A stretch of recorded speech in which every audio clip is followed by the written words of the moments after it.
He was a black husband, and people thought he was the reason his family was falling apart, even though he hadn't said anything. But then he found a secret letter hidden behind a picture. What the letter said was more shocking than anyone could have imagined. The sun, a warm golden blanket, poured over the manicured hedges and the freshly watered lawn. It painted the scene of a perfect family barbecue. Laughter, bright and carefree, danced on the air as children played tag near the white picket fence.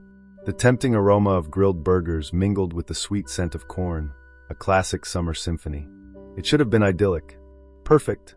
But then, Kendrick reached for the serving spoon, intending to scoop a generous helping of potato salad. And the table fell silent, eerily silent. He paused, his hand frozen midair. He glanced around, a flicker of confusion in his eyes, as if he'd accidentally triggered a silent alarm. But there was no siren, only the sharp, heavy quiet of people holding back words. Words that felt rehearsed. Kendrick, a tall and broad-shouldered man in his mid-30s, with deep brown skin and soft, expressive eyes, knew this silence. He had learned to read its subtle language. It didn't scream, it didn't spit venom, but it weighed heavily, unyielding.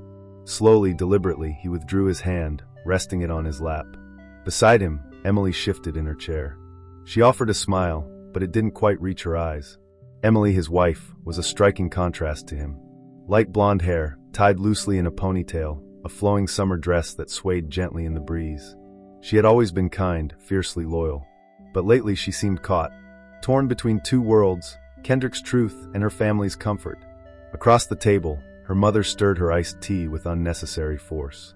The ice clinked against the glass, a sharp, brittle sound that mirrored the tension in the air. "Funny," she said, her lips pressed into a thin line. "Things were easier before." Kendrick turned his head almost imperceptibly, catching a whispered exchange between her and Emily's older brother, Tom. Tom, a man with a square jaw and a smirk that rarely conveyed amusement, leaned in, his words clipped but distinct enough to carry. "He's the reason this family is falling apart." Kendrick didn't flinch. He didn't offer a defense. He had learned, through countless similar moments, that sometimes the most powerful defense was silence. A plate scraped. A fork clattered against the table. Small talk resumed, but it was thinner now, shakier, lacking its earlier carefree lilt. Kendrick watched Emily. He saw the rapid blink of her eyes, the way her hand instinctively reached under the table to squeeze his. And in that moment, as the sky remained a flawless blue and the meat continued to sizzle on the grill, Kendrick knew. Something else was cooking. Something old. Something ugly. And if he remained quiet, observant, it might just bubble to the surface on its own. The wind rustled through the hedges, a soft whisper that seemed to carry the weight of unspoken words. The backyard buzzed with shallow conversation, the clatter of forks against disposable plates. But beneath the veneer of suburban calm, there was an undercurrent. A tension that Kendrick had felt since the day he married Emily. He stood near the grill, sipping lemonade, trying to appear nonchalant, trying to ignore the way Tom's eyes constantly scanned him. That gaze, that unspoken, "You're not one of us." It had been a constant. Over the years, at Thanksgiving, the family would play a decades-old trivia game. Except, no one ever gave Kendrick a card. At Christmas, they exchanged handmade ornaments, each carefully dated and preserved. No one asked Kendrick to make one. Instead, they'd hand him a camera. "You've got a good eye," Emily's mom would say sweetly, the words dripping with a saccharine tone that translated to, "Stay behind the lens." And Tom favored jokes. Jokes with sharp edges. "Bet you never celebrated Christmas like this growing up, huh, Kendrick?" Or, "Hey, you people eat sweet potato pie or pumpkin? Heard your folks are into jazz. That means you must have rhythm, right?" Each barb wrapped in laughter. Each one just shy of being explicitly offensive. And Emily would clutch his hand under the table, squeeze his arm in the car ride home, apologize with her eyes, but never out loud, never in the room where the words were spoken. Back in the present, a bowl of coleslaw spilled. A glass was knocked over. Minor incidents, yet each one seemed to amplify the underlying unease. Kendrick bent down to help clean up the mess, but Emily's dad waved him off. "Just leave it. We've got it." And then it happened. Tom, reaching for the napkins, grumbled, "This whole setup's gotten weird." Emily, attempting to defuse the situation, forced a light chuckle. "It's just lunch, Tom." But her father, seated heavily with a sweating beer bottle clenched in his hand, looked up sharply. "No, he's right." His voice, thick with a barely suppressed anger, cut through the pretense. "Ever since you brought him around, nothing's been the same." The words fell like a stone, sinking into the heart of the gathering. A silence followed, heavier, more profound than any before. Even the children paused their game, sensing the shift in the atmosphere. Kendrick didn't blink. He didn't move a muscle. But inside, the weight of that sentence pressed down on him. On every part of him that had tried so hard to fit in, to understand, to belong. Emily froze, her mouth slightly open, breath caught in her throat. But no words came. Just the faint, delicate clink of her fork against her plate. No one said it aloud, but they all felt it. This wasn't about spilled coleslaw. This wasn't new. This resentment, this disapproval had been growing, festering beneath the surface. And Kendrick, he stood there, tall, composed, but burning. Burning with the quiet fire of a man constantly asked to diminish himself, to make others comfortable. He looked at Emily, and for the first time, she couldn't meet his gaze. She looked away. Humiliation bloomed in his chest. Sharp, aching, not just because of the words that were spoken, but because of the silence that followed. Because no one had stepped in. No one had defended him. The barbecue eventually dissolved. The folding chairs were stacked away. Paper plates, crumpled and discarded. And the laughter, the joyful sounds of earlier, had faded into a distant, hollow echo. Inside the house, the air was cool and still, a stark contrast to the simmering tension outside. Kendrick needed a moment. Not just to breathe, he'd been doing that shallowly all day, but to exhale. To release the words he hadn't said, the emotions he hadn't expressed. He wandered quietly into the hallway. Family portraits lined the walls like carefully curated museum artifacts. Generations of posed smiles, of manufactured happiness, a curated legacy. His footsteps were soft against the polished hardwood floor, but in that charged silence, everything seemed to echo. One photo frame sat slightly crooked, a tiny imperfection in the otherwise perfectly staged gallery. He reached up to straighten it, a simple, almost unconscious act. But as he did, the frame lifted slightly from the wall. And something shifted behind it. Curiosity flickered within him. Kendrick leaned closer, his fingers gently brushing the edge of the frame. Behind the backing, nestled like a secret, hidden away, was an envelope. Yellowed with age. The edges brittle and worn. His name wasn't on it, but an instinct, a powerful intuition, told him it wasn't meant to remain hidden. He glanced over his shoulder. The hallway remained empty, silent. He carefully opened the envelope. The paper inside was folded neatly, but the handwriting had begun to fade. Slanted cursive, careful and deliberate. He began to read. "Dear Julia," it began. A wave of shock pulsed through him. "Julia, Emily's mother. I wish things could have ended differently between us. I know you're ashamed. I know you think I betrayed the family by marrying David. But love, real love, doesn't care about skin. You told me I was ruining your name, that no man like him could ever truly belong in this family. I left to protect my peace, and I've never regretted choosing him. One day, I hope your daughter marries someone who teaches you what love really means." The letter was signed, simply Anna. Anna, a name Kendrick had never heard mentioned. Not once. But here it was, unfolded in his hands, like a ghost from the family's past. A secret they had buried, hoping no one would ever remember. He leaned against the wall, the blood pounding in his ears. Not in fear, but in dawning revelation. So this wasn't new. This pattern, the distance, the discomfort, it had happened before. Emily's mother, Julia, had cut off her own sister for marrying a black man. And now, all these years later, here Kendrick stood. Another black man. Another wedge driven into a family that refused to learn from its own history. But the letter was more than just history. It was a mirror, a warning, a prophecy. One day, I hope your daughter marries someone who teaches you what love really means. He ran his thumb over the faded words, rereading that final, poignant line. His chest ached, not from hurt this time, but from the sheer weight of understanding. They hadn't just feared him. They feared the truth he represented. With careful hands, he folded the letter back along its creases. He slipped it into the inside pocket of his jacket. And then, he gently straightened the photo frame on the wall. No one would notice. Not yet. But things had irrevocably changed. This wasn't just about whispered insults at dinner anymore. This was about a legacy of silence. And now, he held the proof. The dining room was warm, bathed in the soft glow of overhead lights and the flickering dance of candles set carefully along the table. Roasted chicken, creamy mashed potatoes, vibrant green beans, all laid out in a scene reminiscent of a Norman Rockwell painting. The family talked, or at least they pretended to. Emily's father made a clumsy joke about football. Her brother complained with exaggerated sighs about work. Her mother passed the roles as if she hadn't spent years subtly ostracizing her daughter's husband. Kendrick sat quietly at first, observing their performance, the clinking of forks against plates, the delicate swirl of wine in glasses. It was all so normal, too normal, as if the words, "Ever since you came around, nothing's been the same," hadn't been hurled across the backyard just hours before, as if he wasn't still carrying the heavy echo of whispered blame in the back of his mind. But now, he carried something else too, something powerful, something that demanded to be heard. Kendrick laid his napkin gently on the table.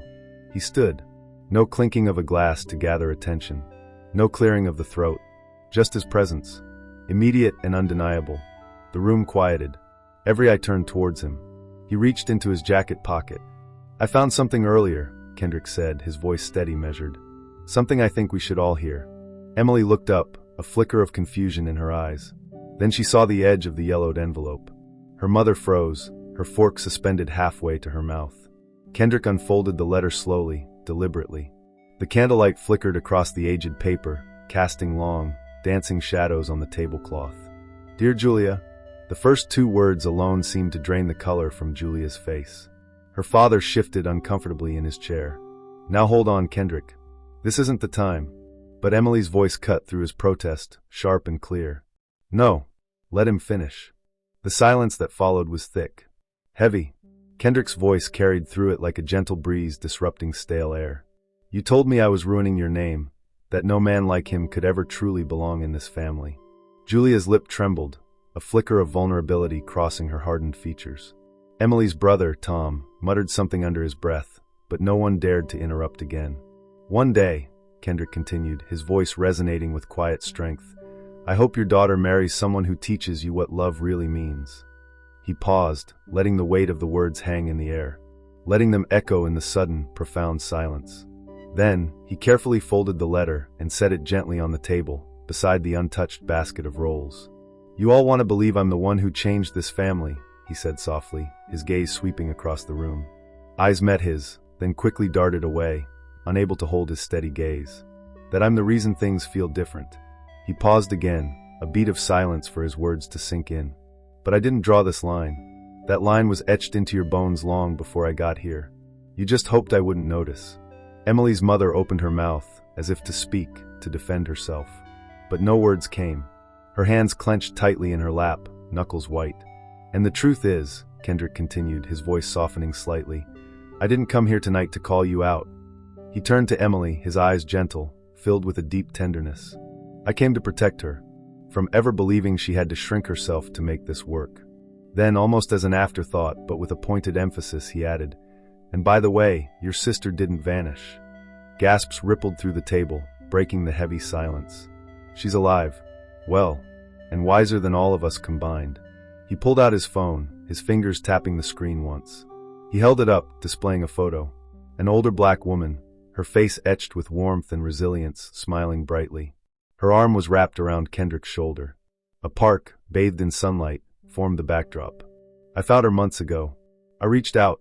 I needed to understand the silence. You know, the coldness. She told me the truth. All of it." Julia looked as if she might faint, her hand fluttering to her chest. "She asked me not to show up with anger," Kendrick said, his voice imbued with a quiet strength, "but with grace. Because she learned the hard way. Rage doesn't change hearts. But truth, sometimes it cracks them open." No one moved. No one spoke. And for the first time all day, perhaps for the first time since he'd entered their lives, Kendrick felt seen. Not just as Emily's husband, not just as the black man at the table, but as a man who had endured and still stood tall. Emily slipped her hand into his beneath the table. Her gaze was steady now. No more looking down. No more looking away. He had spoken the truth. And now it was theirs to live with. The room remained suspended in a stunned, aching silence. The kind of silence that doesn't beg to be broken, but needs to be. Kendrick's final words still echoed in the air. But it wasn't just the letter that hung heavy in the room. It was the unraveling of a lie. A generational wound that had been carefully tucked beneath polished smiles and practiced small talk. Now it was out in the open, exposed, raw, undeniable. And then Emily stood. She hadn't said a word when her father had lashed out in the backyard. She hadn't uttered a syllable when her mother had whispered venom behind the facade of polite conversation. But now, her silence had reached its breaking point. Her voice was soft at first, careful, like someone learning to speak in her own home for the very first time. "I've spent years," she began, her gaze sweeping across the faces of her family, "watching all of you pretend to love me, while hating the part of my life that actually makes me whole." Eyes turned toward her. Some widened in surprise. Some rolled in dismissal. Emily didn't flinch. She turned directly to her mother. "You raised me to believe love was supposed to look a certain way, that it came in one shape, one shade." Her gaze encompassed the entire table. "But I married a man who makes me feel seen, safe, loved."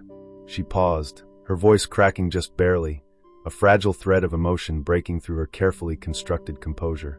"And that's more than I can say for this table." Someone let out a sharp breath.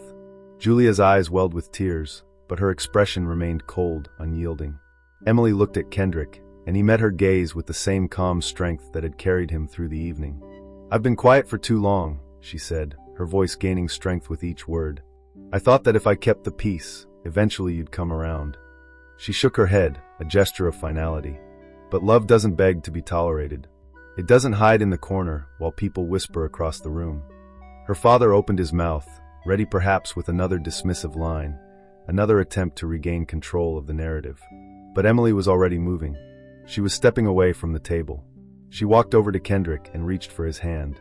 There was no drama, no yelling, just a choice, clear and unshakable.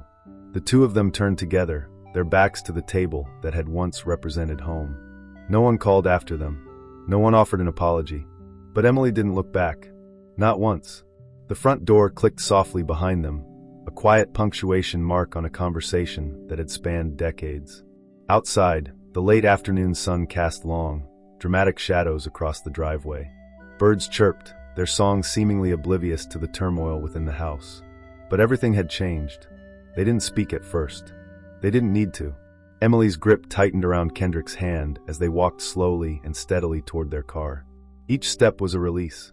From the guilt, from the silence, from the exhausting need to explain themselves to people who had already made up their minds. Maybe they wouldn't be invited to the next family barbecue. Maybe there would be no more Christmas cards, no more obligatory birthday calls. But what they did have was something infinitely more valuable: freedom. And each other. The quiet that followed wasn't heavy or oppressive. It was holy, because in that moment, as the engine started and the house receded in the rearview mirror, Emily finally felt like she had a true home. Not in four walls, not in a family name, but in the man beside her, and in the unwavering truth they refused to abandon.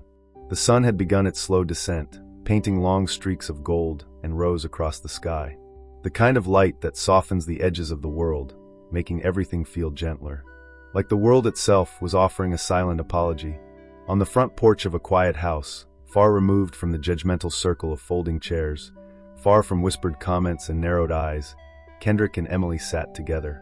There was no chaos, no accusations, no need to defend or explain. Just the steady rhythm of a rocking chair, the distant sound of wind rustling through the trees, and the weightless comfort of being completely seen. Kendrick had taken off his shoes, letting the warm wood of the porch ease the lingering tension in his legs. Emily curled gently next to him, her head resting softly against his shoulder. No words passed between them. None were necessary. They had walked through fire, not without burns, but with their integrity intact. What they had left behind wasn't just a house full of uncomfortable relatives and outdated traditions. They had left behind the quiet burden of performance, the exhausting, silent contortions that came with trying to be accepted by people unwilling to truly see them. Kendrick glanced down at Emily. She looked up at him, her eyes tired but holding a profound peace. The kind of peace that doesn't come from winning a fight, but from refusing to lose yourself in one. She smiled. Not a big, performative smile, meant to appease or convince. Just a small, soft, genuine smile. And Kendrick smiled back. It wasn't the life Emily's family had imagined for her, but it was the one she chose. And not just once, at the altar, but again, today, in front of the people who claimed to love her, until it cost them their prejudice. She chose Kendrick. She chose truth. And most importantly, she chose herself. In a world that often asks people to shrink in order to be accepted, choosing to stand tall next to someone society tries to push down, that is the bravest vow of all. Because sometimes, family doesn't break because of who you love. It breaks because of who refuses to. But love, real love, never asks you to choose between your dignity and your belonging. It gives you both, or it gives you the courage to walk away from anything that doesn't.